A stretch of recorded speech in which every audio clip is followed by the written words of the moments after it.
There's a particular kind of wind in Africa. It changes everything in its path. It has drops of tears streaking down its face.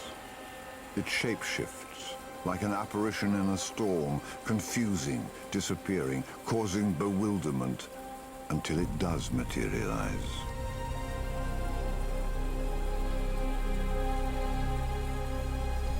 Tear-streaked hunters create tension across the plains.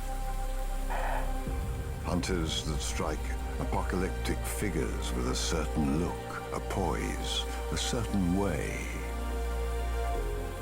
It is the way of the cheetah.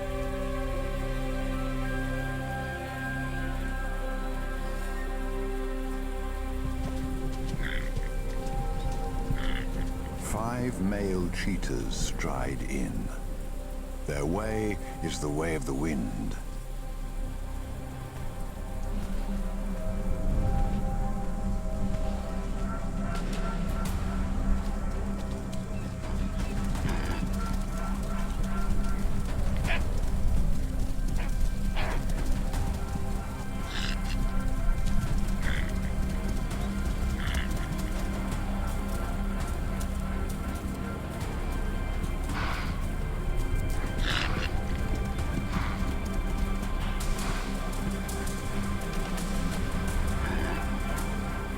Cheetahs are the shadow hunters.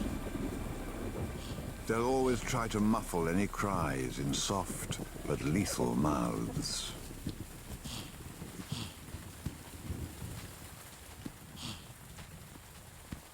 It's hard to keep secrets out here.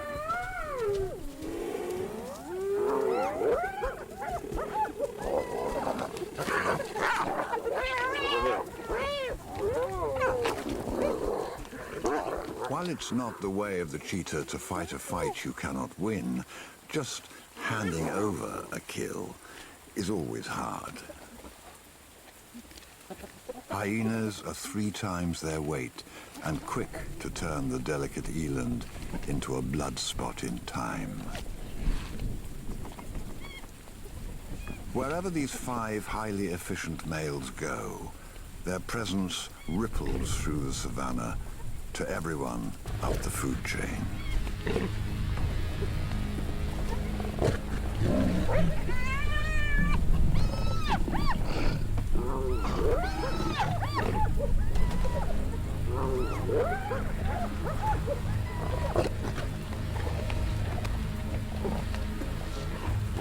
In the wake of each success, the danger escalates.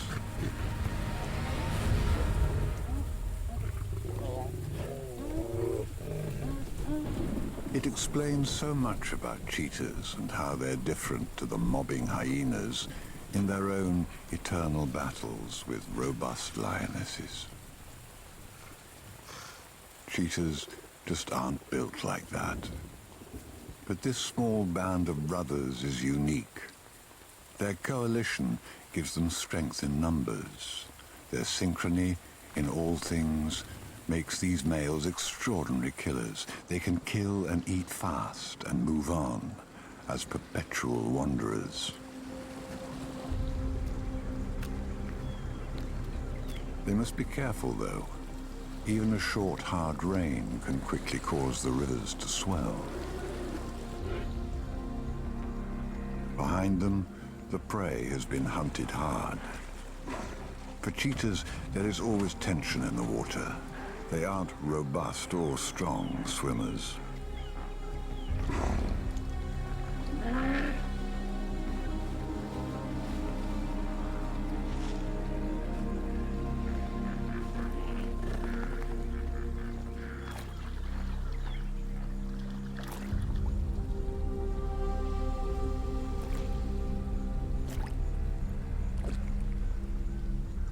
With careful planning, the 5 males find rocky stepping stones that unlocks a gateway to the high ground beyond the rivers.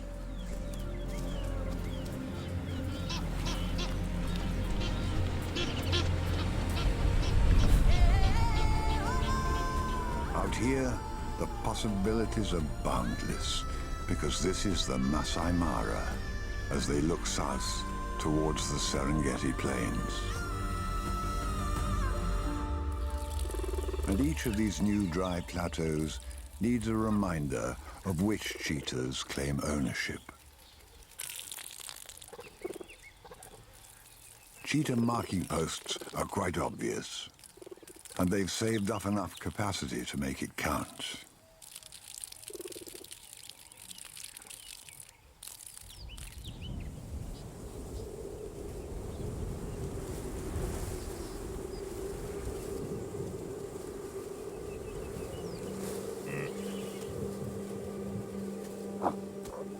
Also on the higher ground, a single female cheetah doesn't have the luxury of a coalition.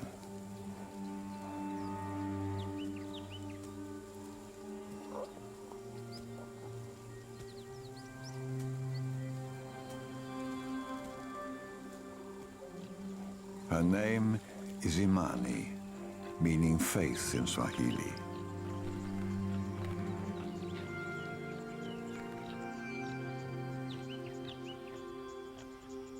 Her way is different. She will only ever be hunting alone. She's more stealthy.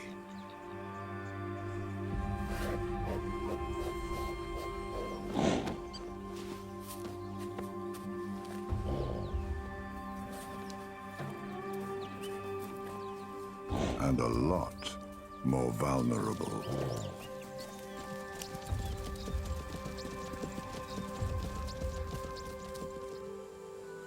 The complexities of being a cheetah vary from one individual to the next. The reason for Imani's risky tactic lies in the dewy grass at dawn.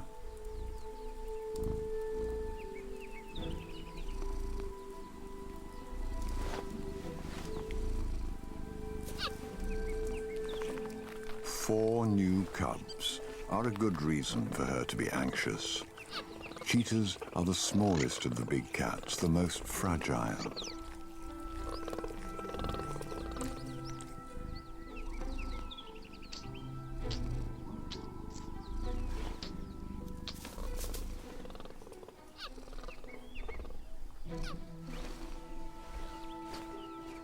And her cubs trust her instincts implicitly, faithfully.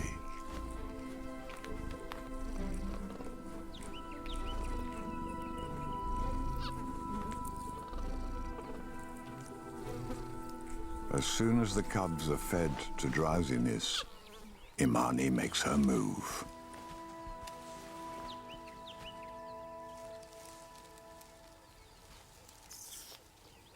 The confused cubs, tucked away in thick grass, can only hear what she's up to.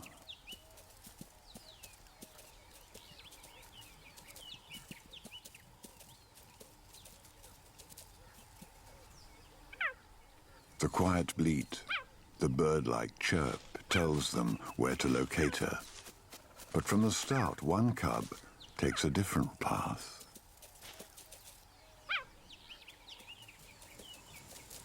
It's time to start introducing meat to their diet.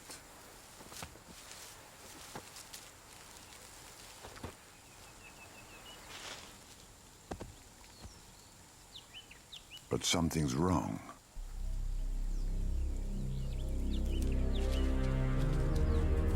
A stranger, an aggressive stranger, a large pregnant female expecting her own cubs very soon.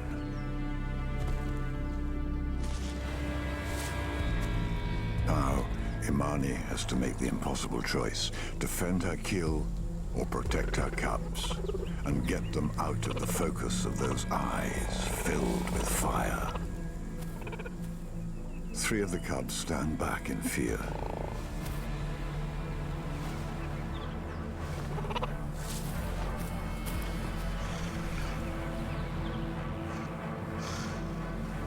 But then the male cub, not quite as ready to be cheated so easily, steps forward.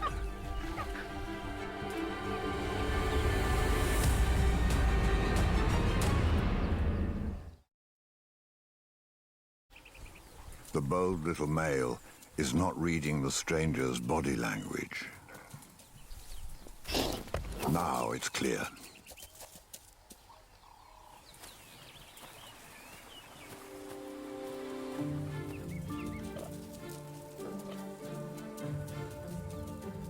The young male brushes it off for the next adventure, pausing only briefly to harass Imani. Next, he joins in at a slippery tuft to disrupt his siblings' games. To say he's a troublemaker may be too much. They all are. They're almost identical. A reminder that all cheetahs are genetically similar. This has nearly caused their extinction twice in the past.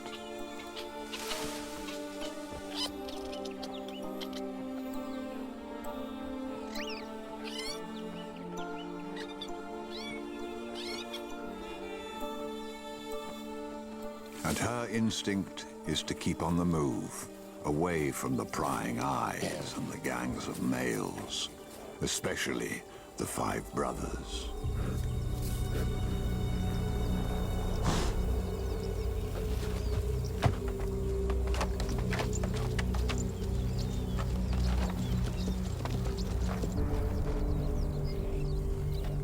The way of the hunt is to appear from where they least anticipate, and to do it fast.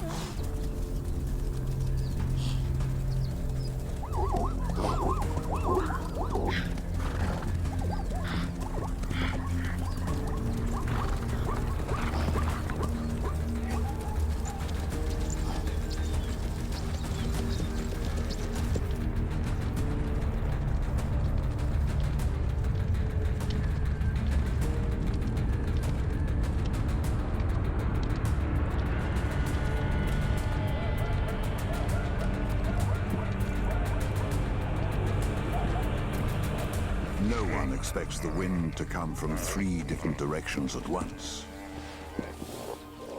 let alone 5.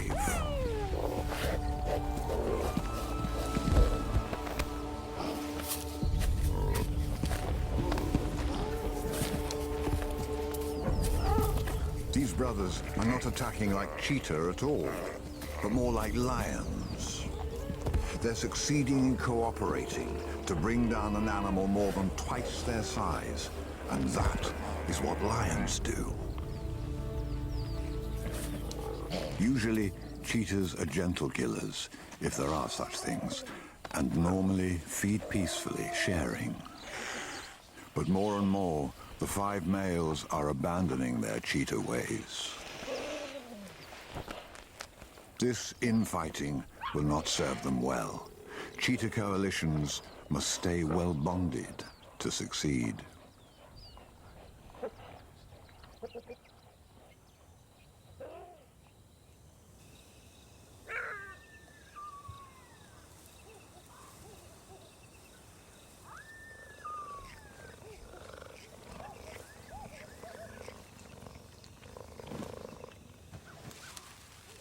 Imani has to be careful now and keep her cubs well hidden from the ever more emboldened males as they patrol, even through the night. These thermal night vision images reveal just how at ease they are in the dark, while she is tense, moving and hiding constantly.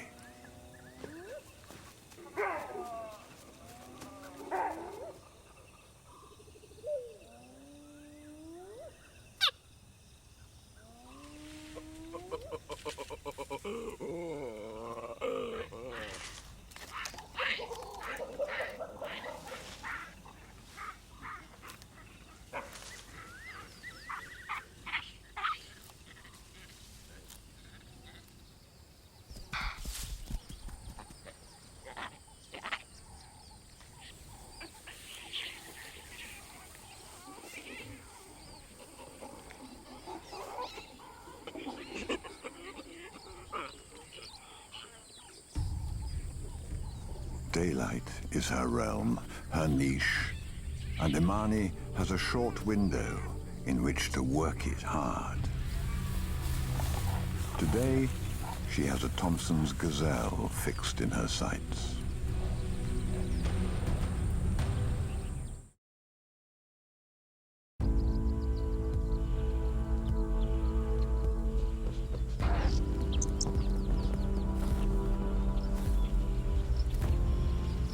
Imani, in full flight, is the very picture of elegance. An animal doing exactly what it is born to do, floating, defying gravity as she cuts through the air. Half animal, half magical being.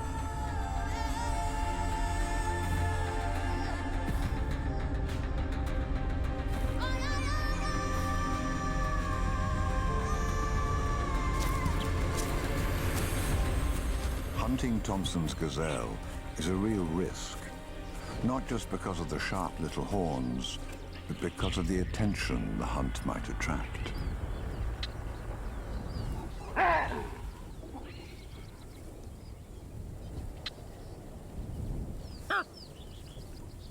Especially from the large male olive baboons at the head of enormous troops.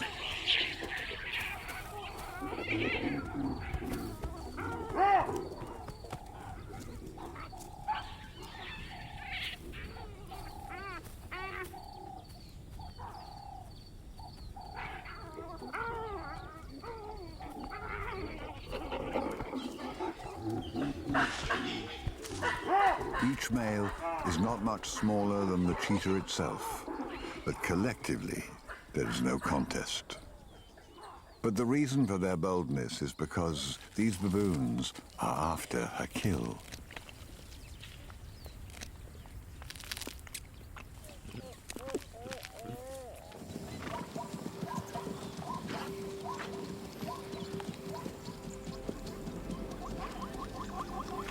These East African plains dance a dance that unveils many colors and faces in the land of the cheetahs, an ever-changing world that keeps flooding new innocent prey her way.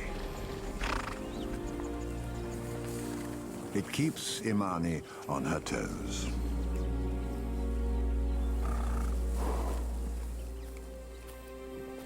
The scent of zebras arriving in the area is a dazzling intoxication.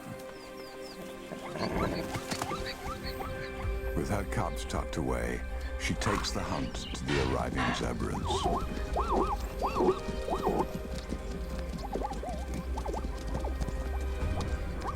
Zebras have evolved to be a visual chaos. And in that chaos, Imani is suddenly not alone. The brothers are alongside her.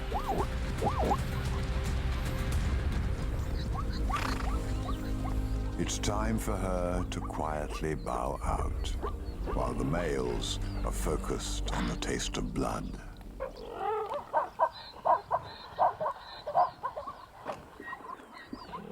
A kill is never secure for cheetahs. Even vultures can drive them off.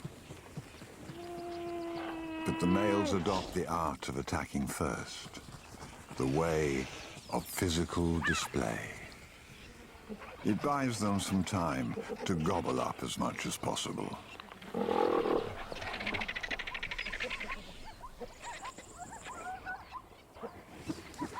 This tactic, a stand against many opponents, is an ancient one. When the sun fades, the vultures will have to stay in the treetops for safety. But if the males stay too long, other larger scavengers will emerge from the darkness.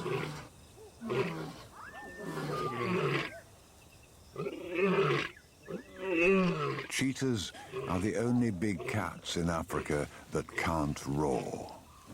So for the 5 brothers to maintain their boundary markers, they need healthy bladders and some creativity to spray paint their ownership.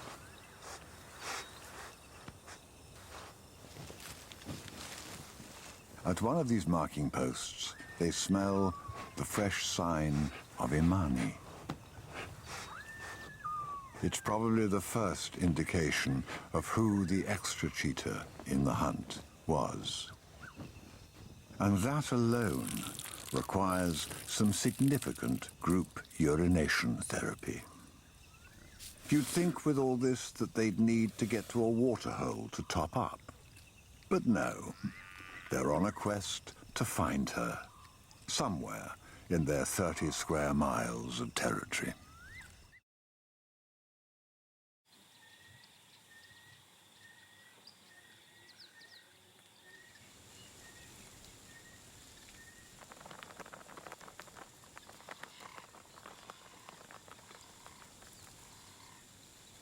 The dawn sharpens the scent of a female, at last. They can smell a female's marking from weeks ago, but today, this is fresh. Their problem is that her scent trail has some obstacles.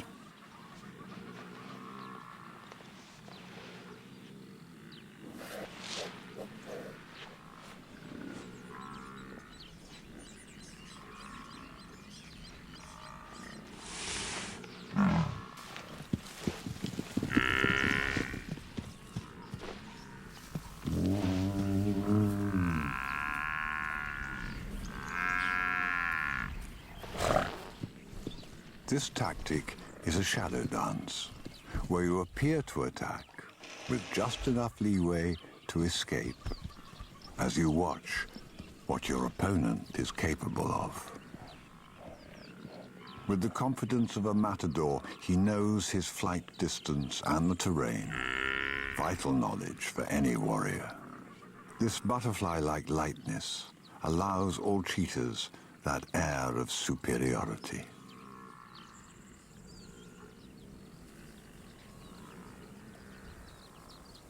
Hidden across the valley, Imani leaves the resting cubs because somehow she seems to know what'll happen next.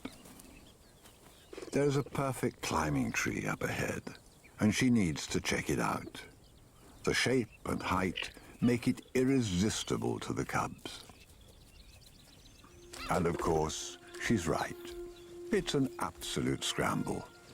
But that cheetah elegance seems to be limited to the plains, not up a tree. Now, the young male starts to distinguish himself in other ways. It's not because of his balance, which he happens to be quite bad at. But somehow, he always seems to land on his feet, just. After each embarrassing episode, he seeks comfort at Imani's side. But today, that may be a big mistake. She's right next to the path being cut by the siafu, ants that can deliver fierce, stinging bites, and he is right in their path.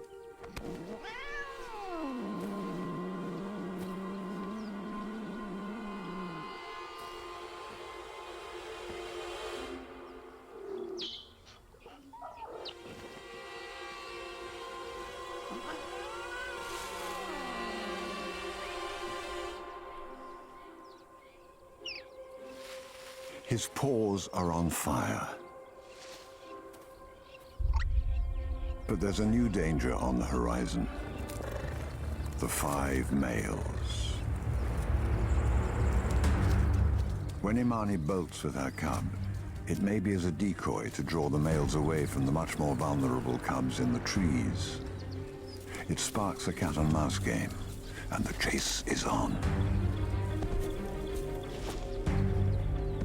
They have her cornered against a stream. Then, suddenly, the cub turns to face the attackers. The male's aggressive slap is met with unexpected defiance. And when Imani submits, it is only to give her cub an escape.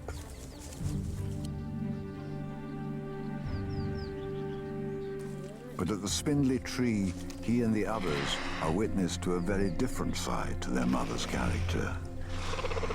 She's a ball of fury with fangs and razor-sharp claws.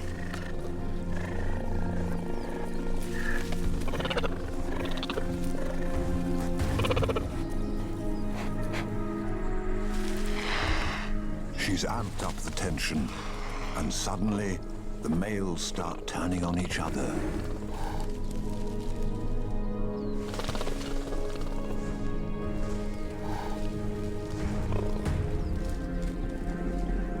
The coalition of 5 brothers collapses, each one now only for himself, and it all erupts into a brawl.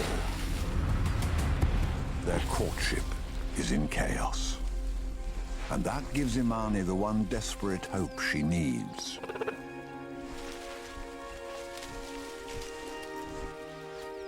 With the romance of the moment completely ruined, the bruised suitors agree that this was never going to be a match made in heaven.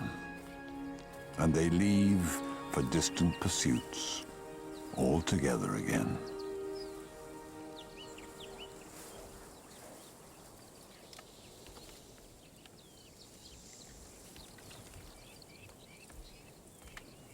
The young male is at it again.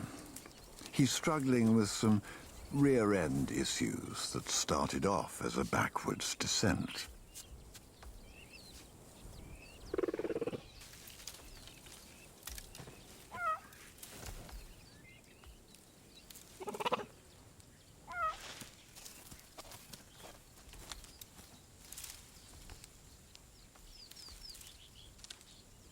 Her example is clear to all the others, and the small family is on the move again. But he still has his own particular, nuanced approach to getting out of trees. Imani must keep on the move, in the opposite direction to the males. Her only safe zone now will be in the hills.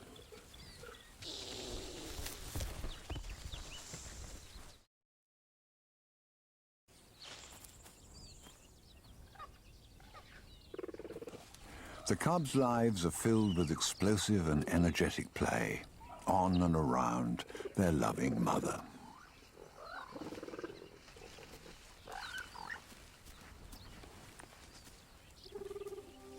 After a day like he's had, the adventurous little male is more in need of rest than play.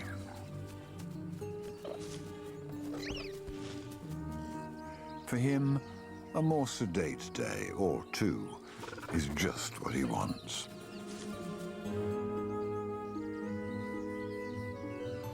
But every time he drops off for just a moment, his ever-alert mother takes the chance to scan the horizon.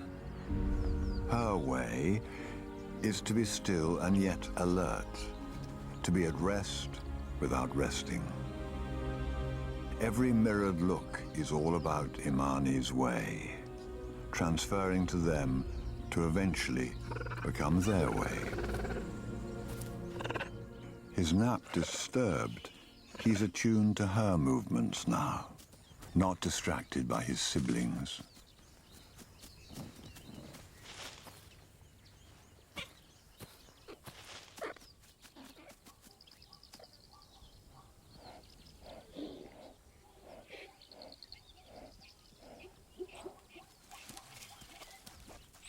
The hunt is on, and he is determined to keep up.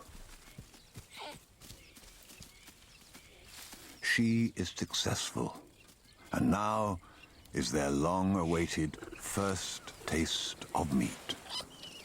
The cubs can smell blood, but when they hold back, it's because someone else can smell it too, and that threat confuses them, scares them.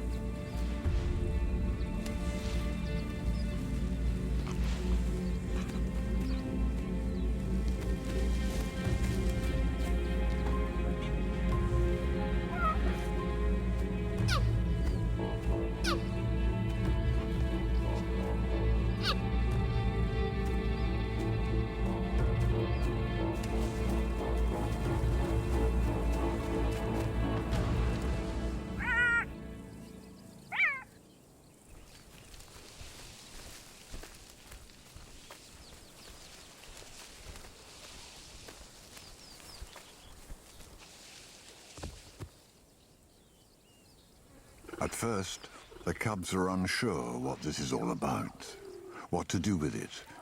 And then, instinct kicks in. As the first tint of red colors their lips, they transform into innocent killers.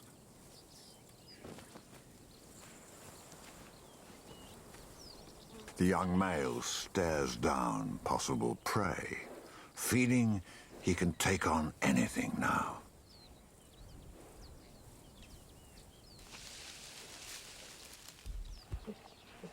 Learning how to eat meat is just part of today's study. It's Imani's response to the jackals that provides the real lesson. On the very next return of the jackals, the bold little male cub tries the technique out for size. It seems to work. So effectively that he gives it another try, with even more enthusiasm. His ground-slapping technique is barely noticed by his family, but at this moment, he's starting to show the same defiance that might be expected of an adult cheetah. When Imani leads them away, he's reluctant. His blood is up, but ultimately, it's not the jackals who are the worst enemy of cheetahs. When he begrudgingly gives up his spoils, it's because the real threat is steadily advancing on them, as it does each day. A dark force, the twilight.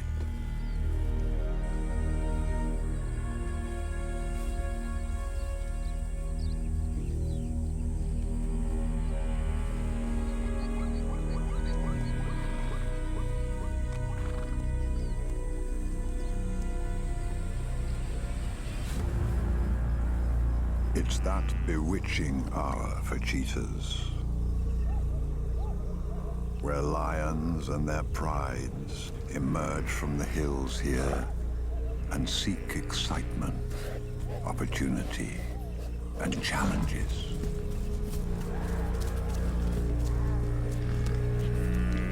These hellish nights just serve to highlight how difficult it is to be a cheetah, with lions to the left, male cheetahs never far behind her, and unknown threats ahead, all with growing cubs at her feet.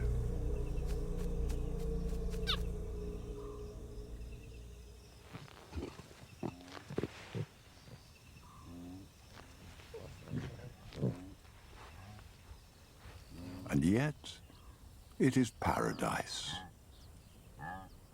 Imani senses something about to change. Something from beyond the horizon. The 5 males sense it too.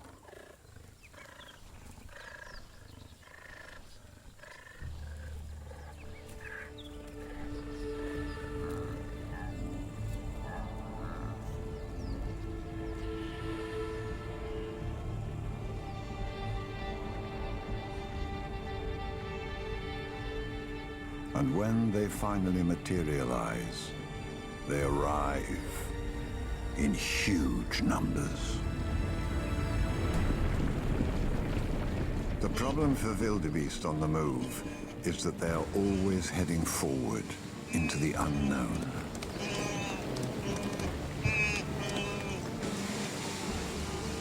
But those who are first to the battlefield and await their opponents are at ease and have the advantage. They are artists of deception, pretending to be benign, walking casually as if what lurks under their skins is not important.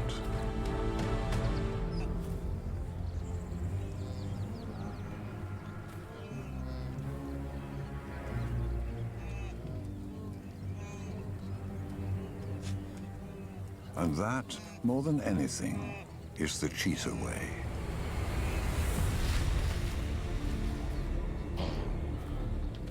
Unleashed at 70 miles an hour, this incredible speed leaves no room for mistakes.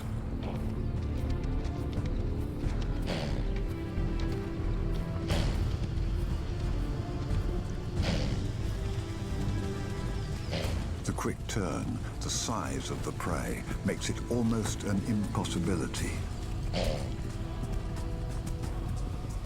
But for this moment in time, nothing else matters, for the predator or for the prey.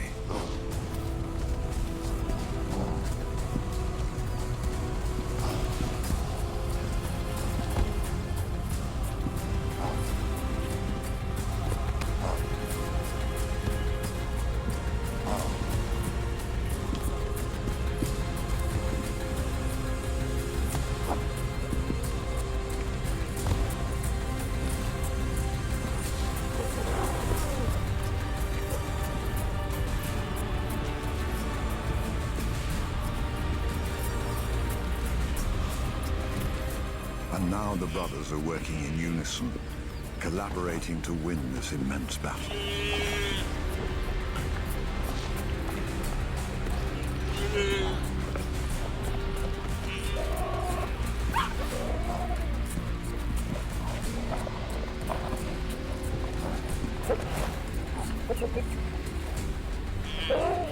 It's hard to know which god selected this wildebeest.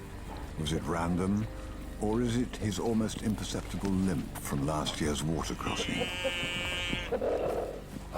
It is a moment in time, and yet it is timeless.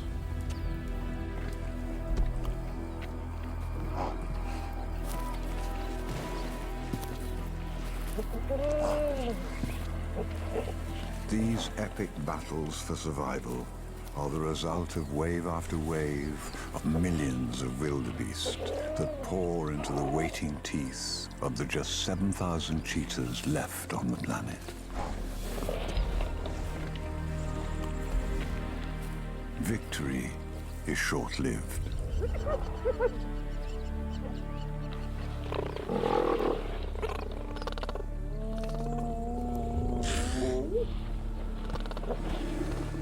Now, each takes turns in defending their meal, while the other four feed up, before the hyenas can get the true measure of their strength or weakness.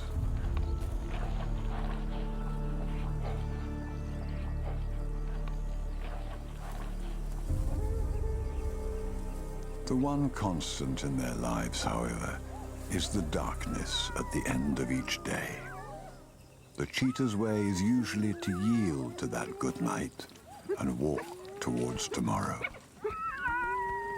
The question is whether they can keep on outrunning these obstacles day after day.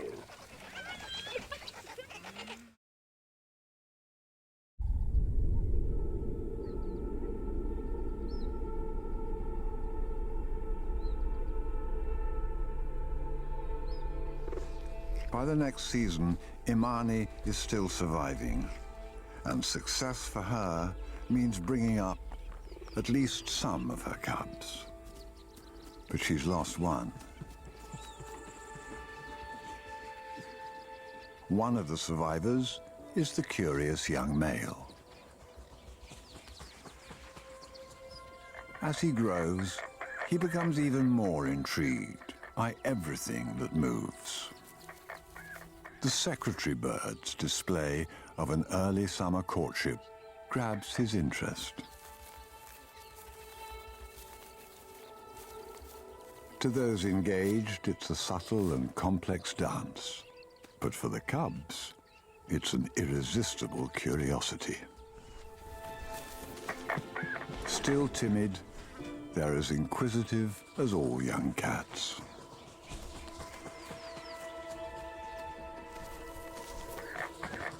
As we'd expect, he's the first to give it a go. And they're pleased that he's the one willing to make mistakes. It seems the birds and the cheetahs have traded places. He's the first to summit and to see Imani about to spring a hunt.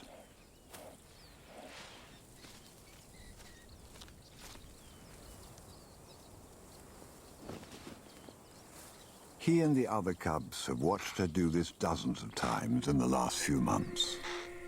It's an enviable ability she has, that they are yet to learn.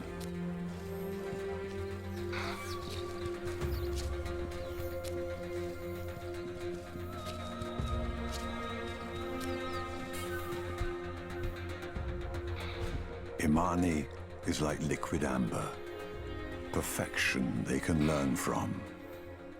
But watching can only take them so far. Today, they're eager to take the next steps.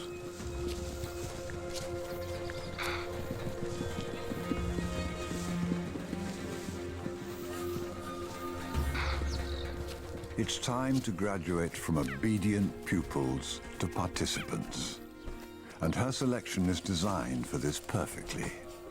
Live, but small prey. And right here, right now, the young male and his siblings learn their own way, the real way of the cheetahs they will become. Imani watches, but doesn't interfere. This is the single most important thing in the cubs' lives at this stage. If they can't kill to eat, they will simply starve. In time, as they grow, they will face 1,000 obstacles.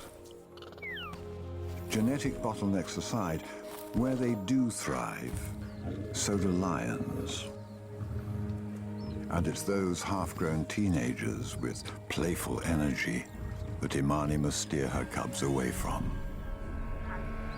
But today, she does just the opposite. She leads them to the lions for a look, but stays just outside of their range. They're playing with fire. The odds of cheetah cubs surviving are less than 10%, and lions play a very large part in that.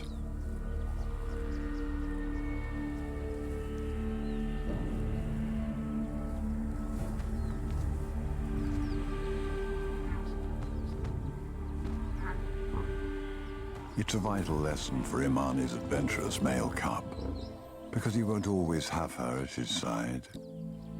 For him, the biggest threat in the future will not be lions, though. As the cubs grow and form new coalitions, they'll need prey to hunt on gracile legs. Tactics that make best use of claws, ready to jab into the ground or propel them at the fastest speeds of any animal on Earth. And to fly like the wind, with a delicacy unrivaled on these plains.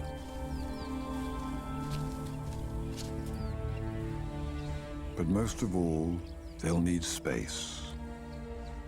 Space to live on their own terms without fear, to coexist with us.